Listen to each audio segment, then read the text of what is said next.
शाम के 5 बज रहे हैं। अब देखिए 24 घंटे 24 रिपोर्टर। सबसे पहले इस शो की 4 बड़ी खबरों पर एक नजर डाल लेते हैं। आशीष कुमार सिंह बताएंगे पीएम मोदी के मन की बात कार्यक्रम पर बिहार चुनाव तक रोक की मांग, चुनाव आयोग से मिले महागठबंधन के नेता। इसके बाद अंकित गुप्ता बताएंगे डाक टिकट विवाद को लेकर दिल्ली में संचार भवन के बाहर महिला कांग्रेस का प्रदर्शन, इंदिरा गांधी और राजीव गांधी की तस्वीर वाली टिकटें हटाने का विरोध। जैनेन्द्र कुमार बताएंगे दिल्ली सरकार ने प्राइवेट अस्पतालों को बेड बढ़ाने को कहा, प्लेटलेट टेस्ट के लिए 50 रुपए और एंटीजन टेस्ट के लिए 600 रुपए ही लेने के निर्देश।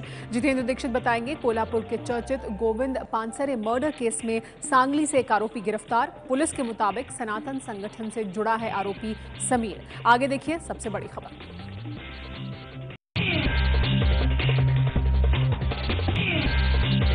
दिल्ली में डेंगू की वजह से एक महिला की मौत। दिल्ली एनसीआर में बढ़ रहा है डेंगू का कहर। दिल्ली में डेंगू की वजह से 29 वर्षीय महिला की मौत के साथ ही डेंगू से मरने वालों की संख्या 11 पर पहुंच गई है। कल जारी आंकड़ों के मुताबिक पिछले एक हफ्ते के दौरान दिल्ली में डेंगू के 613 नए मामले सामने आए हैं। 12 सितंबर तक दिल्ली में कुल मिलाकर 1872 मरीजों को डेंगू होने की पुष्टि हो चुकी थी। दिल्ली सरकार ने डेंगू के मामले में लोगों की मदद के लिए हेल्पलाइन नंबर 1031 भी शुरू किया है। दिल्ली सरकार ने सभी स्कूलों को निर्देश दिया है कि 1 महीने तक सभी बच्चों को पूरी आस्तीन के कपड़े पहनकर आने को कहा जाए। ये है दिल्ली के आरएमएल अस्पताल की इमरजेंसी और आप यहाँ की हालत देखकर समझ सकते हैं कि दिल्ली में डेंगू के मरीजों की संख्या किस कदर बढ़ रही है और अस्पतालों में इंतज़ाम जो है वो कितने नाकाफ़ी हैं। ट्रॉलीज पर मरीजों को रखा गया है, यहीं पर उन्हें ड्रिप चढ़ाई जा रही है। कब इन मरीजों को बेड दिया जाएगा ये नहीं मालूम नहीं है, क्योंकि अस्पताल में जो बेड्स हैं वो निश्चित संख्या है उनकी। हालांकि 35 बेड्स यहाँ पे बढ़ाए गए थे, इसके बावजूद जो हैं वो उनको बेड्स नहीं मिल पा रहे हैं। यहाँ के आप हालत खुद देख सकते हैं। एक जो पलंग है उस पर 3 जो है पेशेंट्स उनको शेयर करना पड़ रहा है। जिनको पलंग नहीं मिल पाया है वो ट्रॉली पर उनको लिटाया गया है और ट्रॉली पर ही उनको ड्रिप दी जा रही है। ये है दिल्ली के आरएमएल अस्पताल के हालात हैं। ये दिल्ली के बाकी जो दूसरे अस्पताल हैं जो कि मुख्य अस्पताल जिनको सुपर स्पेशलिटी अस्पताल कहा जाता है उन सब में तकरीबन यही हालात हैं। दिल्ली सरकार ने तय की डेंगू के लिए होने वाले लेबोरेटरी टेस्ट की दरें। डेंगू की जांच के लिए अधिकतम 600 रुपए और प्लेटलेट्स की जांच के लिए अधिकतम 50 रुपए लिए जा सकेंगे। दिल्ली के स्वास्थ्य मंत्री सत्येंद्र जैन ने बताया कि इस बारे में सभी निजी अस्पतालों और लेबोरेटरीज को निर्देश दे दिए गए हैं। मतलब NS1 एंटीजन का 600 रुपए ले सकते हैं और डेंगू एंटीबॉडी का 600 रुपए ले सकते हैं और प्लेटलेट काउंट्स का 50 रुपए ले सकते हैं। तो हमने जो 1000 बेड स्ट्रेंथ बढ़ाने के लिए कहा था, उस 1000 बेड स्ट्रेंथ का मतलब ये नहीं सारे खरीदे जाएंगे। हमने कहा था सारी चीज़ों को एक्सप्लोर कीजिए किस तरीके से बढ़ा सकते हैं। हमने हर तरीके से उसको बढ़ाने के आदेश दिए हैं। हॉस्पिटल्स अपने अपने तरीके से बढ़ा रहे हैं उनको। 1000 बेड को बढ़ाने का संडे तक का टाइम है सबके लिए। डेंगू के कारण दिल्ली एनसीआर में हालात काफी ज्यादा खराब हैं। दिल्ली में अब तक 11 मरीजों की डेंगू की वजह से मौत हो चुकी है। दिल्ली के स्वास्थ्य मंत्री सत्येंद्र जैन ने लोगों को बताया कि डेंगू से बचने के लिए क्या सावधानियां बरतनी चाहिए। आइए जानते हैं क्या है ये सावधानियां। डेंगू का मच्छर आपके अपने घर में पैदा होता है, साफ पानी के अंदर पैदा होता है। अपने घर को अच्छी तरह स्कैन कीजिएगा। कहीं पर भी किसी गिलास में, टूटे बर्तन में, गमलों में, मनी प्लांट के अंदर पानी ना हो। मच्छर के काटने से बचे। फुल बाजू की शर्ट पहनिएगा, हाफ बाजू की शर्ट नहीं पहनिएगा, पूरी लेग्स को कवर रखिएगा। बच्चों को स्कूल जाने के लिए हमने आदेश दे दिए हैं कि स्कूल वाले ड्रेस के लिए भी कंपल्सरी नहीं है। अगर बालों किसी के पास फुल बाजू की शर्ट नहीं है तो वो दूसरी शर्ट भी पहन के जा सकते हैं, अलाउ कर। डेंगू का मच्छर दिन में ही काटता है। तीसरी बात, सेल्फ मेडिकेशन बिल्कुल मत कीजिएगा। मैंने बहुत सारे डॉक्टर से बात की, जितने भी केस खराब हो रहे हैं, जो भी सीरियस कंडीशन में हैं, सभी लोग ज्यादा इंटेलिजेंट है, काफी इंटेलिजेंट है, तो सेल्फ मेडिकेशन करके गए हैं। अब डॉक्टर के कहने से लीजिएगा। अगर दवाई नहीं लेंगे तो खतरा नहीं है। अगर दवाई बिना समझे, बिना सोचे, बिना डॉक्टर की सलाह के आपने ली तो बहुत खतरनाक है। अगर आपको फीवर है या आपकी तबीयत खराब है, हाइड्रेशन का ध्यान रखें। हाइड्रेशन का ध्यान रखें। पानी खूब पिए, नींबू पानी पिए, नींबू की शिकंजी पिए, कोई भी जूस पी सकते हैं। ORS का घोल पीजिएगा, बार बार पीजिएगा। जिन लोगों को डेंगू एक बारी हो चुका है उन लोगों को खास ध्यान रखने की आवश्यकता है। मच्छर के काटने से अगर दोबारा डेंगू होता है तो वो ज्यादा खतरनाक होता है। एबीपी न्यूज़ भी आपसे अपील करता है कि डेंगू से बचने के लिए इन सावधानियों का पालन जरूर करें। तो दिल्ली एनसीआर में डेंगू के बढ़ते मामलों ने सरकार और आम लोगों सभी को चिंता में डाल दिया है। आगे बढ़ते हैं, बात करेंगे बिहार की, जहां विधानसभा चुनाव के लिए उम्मीदवारों की सूची जारी होने के बाद बीजेपी के एक विधायक ने कर दी है बगावत।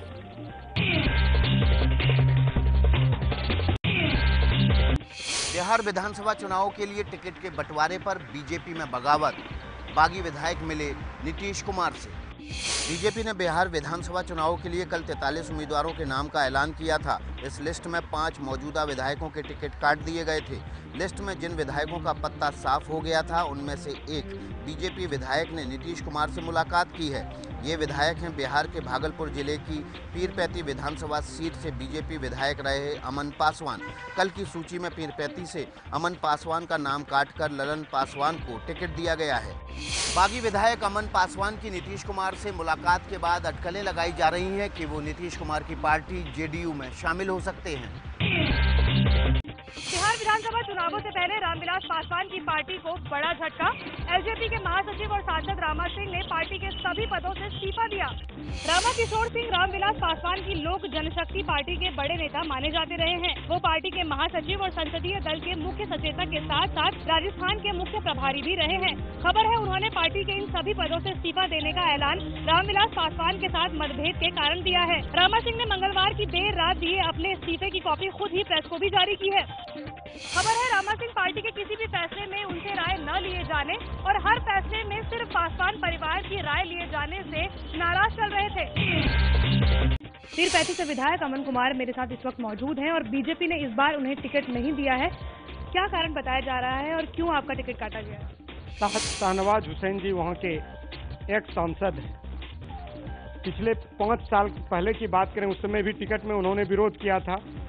विरोध के बावजूद वो क्षेत्र में भी जाके विरोध किए कि किसी तरह से ये चुनाव नहीं जीते। चुनाव जीतने के बावजूद आज 5 साल के बाद उनका नीति और नियत दोनों गंदा रहा है भागलपुर में। उनका एक ही मकसद था, हम तो डूबेंगे ही सनम, तुमको भी ले डूबेंगे। वो नहीं जीते, चाह रहे हैं कि वहाँ से कोई भी चुनाव नहीं जीते। नीतीश कुमार से भी मिलने गए हैं, क्या जेडीयू ज्वाइन कर रहे हैं आप? नीतीश कुमार जी से मिलने आए हैं, सेवा में थे, पीरपैती की सेवा में। हम माननीय मुख्यमंत्री से मिलके अपनी यथास्थिति को रखा कि आप हमको चुनाव लड़वाइए पीरपैती से, निश्चित तौर पर हम वो सीट जीत के देंगे। महागठबंधन में शामिल कांग्रेस, जेडीयू और आरजेडी के नेताओं ने चुनाव आयोग से की मुलाकात। चुनाव आयोग से मुलाकात कर इन दलों के नेताओं ने प्रधानमंत्री के मन की बात कार्यक्रम पर पाबंदी लगाने की मांग की। एक पिटीशन के माध्यम से ये अनुरोध किया कि प्रधानमंत्री जी द्वारा 20 तारीख को जो मन की बात कार्यक्रम किया जाने वाला है वो आदर्श चुनाव आचार संहिता का घोर उल्लंघन है। जब तक बिहार के चुनाव का आखिरी चरण समाप्त नहीं हो जाता 8 नवंबर तक मन की बात और ऐसे सब सरकारी कार्यक्रमों को मुलतवी कर दिया जाए। महागठबंधन की शिकायत पर चुनाव आयोग विचार करके फैसला करेगा, लेकिन बीजेपी का कहना है प्रधानमंत्री का विरोध करने वालों को बस विरोध करने का बहाना चाहिए।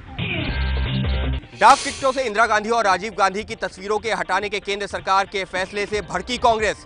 दिल्ली में कांग्रेस के कार्यकर्ताओं ने किया विरोध प्रदर्शन। दिल्ली में कांग्रेस कार्यकर्ताओं का ये विरोध प्रदर्शन केंद्र सरकार के उस फैसले के खिलाफ है जिसके तहत राजीव और इंदिरा गांधी की तस्वीरों वाले डाक टिकट छापने बंद कर दिए गए हैं। कांग्रेस का कहना है कि जिन्होंने देश के लिए जान दी, मोदी सरकार उन नेताओं को भुलाना चाहती है। हम इस सरकार से अपनी गलती को सुधारने की अपेक्षा नहीं करते, ना ही हम मांग करते हैं, पर अगर इनमें थोड़ी भी संवेदनशीलता या लज्जा है तो इन्हें माफी मांगनी चाहिए। इंदिरा गांधी और राजीव गांधी की तस्वीरों वाले डाक टिकट को बंद करने के केंद्र सरकार के फैसले के बारे में जानकारी एक आरटीआई के सवाल के जवाब में कल ही सामने आई थी। इंदिरा और राजीव गांधी के डाक टिकट बंद होने के फैसले का सरकार ने किया बचाव। कहा एक परिवार का नहीं, देश बनाने वाले सभी लोगों का होगा सम्मान। महात्मा गांधी भी होंगे डेफिनेटिव के रूप में, जवाहरलाल नेहरू भी होंगे, सरदार पटेल हैं, मौलाना आजाद हैं, डॉक्टर राजेंद्र प्रसाद हैं, सुभाष चंद्र बोस हैं, भगत सिंह हैं, राम मनोहर लोहिया हैं, दीनदयाल उपाध्याय हैं, श्यामा प्रसाद मुखर्जी हैं। भारत की विविधता का परिचय है।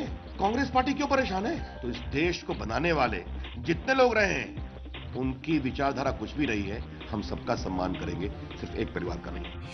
सरकार ने इंदिरा गांधी और राजीव गांधी के तस्वीरों वाले नए डाक टिकट बंद कर दिए हैं, जिसका कांग्रेस विरोध कर रही है।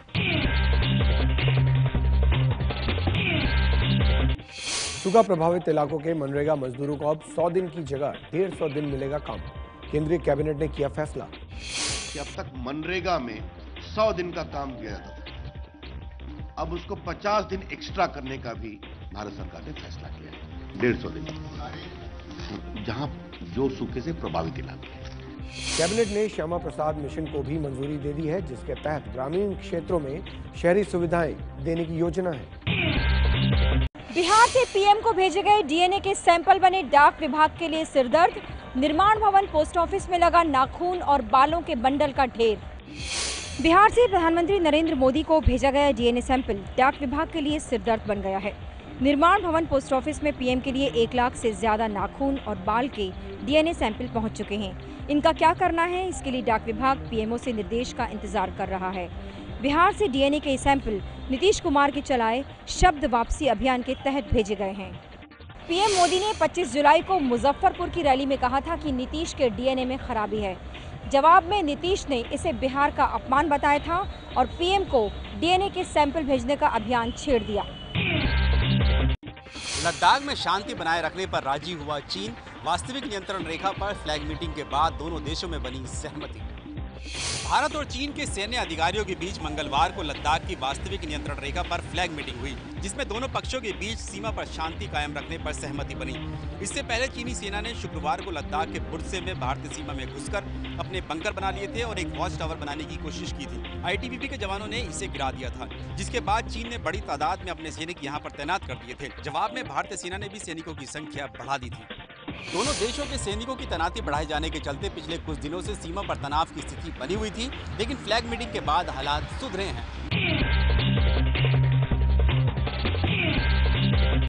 गोविंद पानसरे मर्डर केस में एक आरोपी महाराष्ट्र के सांगली से गिरफ्तार। पुलिस के मुताबिक दक्षिणपंथी संगठन सनातन संस्था से जुड़ा हुआ था आरोपी समीर। यह है महाराष्ट्र के सांगली में पकड़ा गया समीर गायकवाड़ नाम का वो शख्स जिसे कोल्हापुर के चर्चित गोविंद पानसरे हत्याकांड के सिलसिले में गिरफ्तार किया गया है। पीटीआई के मुताबिक पुलिस ने बताया है कि आरोपी समीर गायकवाड़ और उसके परिवार के रिश्ते दक्षिणपंथी संगठन सनातन संस्था से हैं। गिरफ्तारी के बाद आरोपी समीर को कोर्ट में पेश किया गया, जिसके बाद कोर्ट ने उसे 7 दिन की पुलिस रिमांड में भेज दिया है।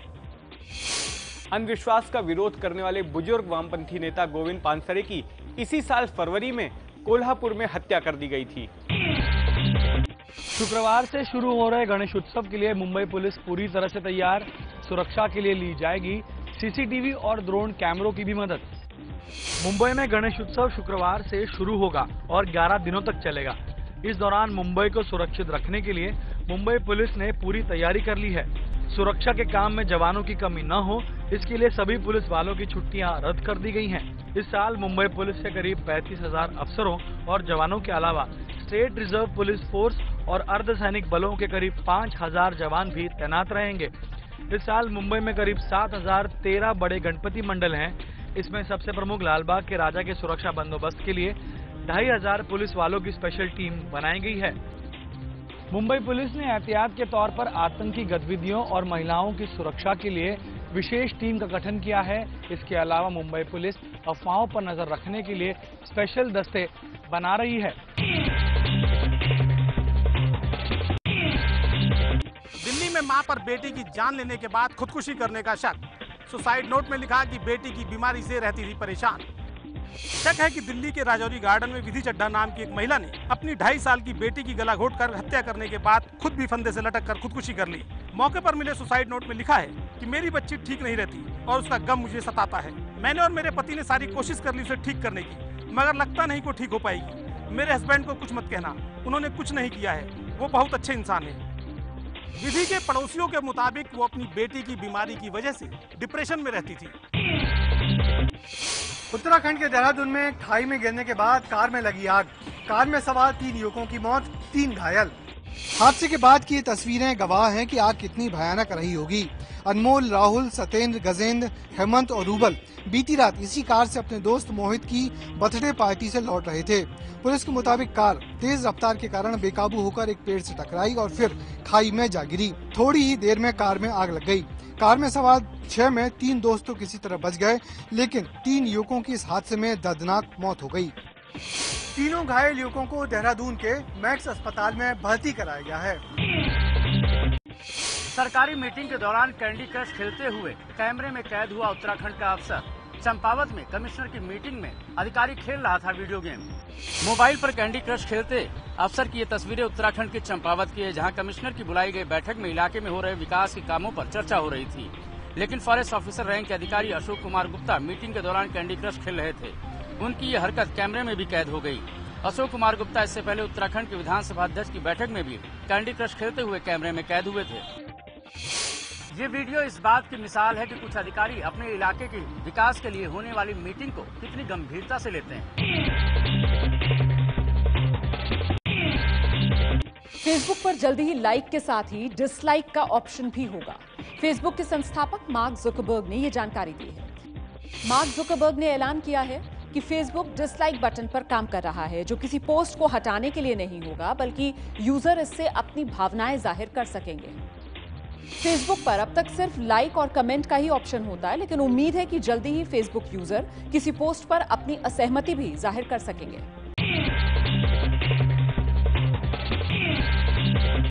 टाटा समूह की कंपनी जैगवार की नई एसयूवी एफ-पेस की फ्रैंकफर्ट मोटर शो में धमाकेदार एंट्री। 360 डिग्री घूमकर बनाया वर्ल्ड रिकॉर्ड। जैगवार ने फ्रैंकफर्ट मोटर शो में अपना पहला स्पोर्ट्स यूटिलिटी व्हीकल लॉन्च किया। जैगवार ने अपनी एसयूवी एफ-पेस की धमाकेदार एंट्री करते हुए वर्ल्ड रिकॉर्ड भी बना दिया। एफ-पेस ने करीब 19.08 मीटर ऊंचे लूप ट्रैक में 360 डिग्री पर चक्कर लगाकर वर्ल्ड रिकॉर्ड बनाया। जैगवार की ये नई कार 6 से 8 सेकंड में 100 किलोमीटर की रफ्तार पकड़ सकती है। जैगवार इसे अगले साल की शुरुआत में अमेरिका और यूरोप के बाजारों में उतारेगी।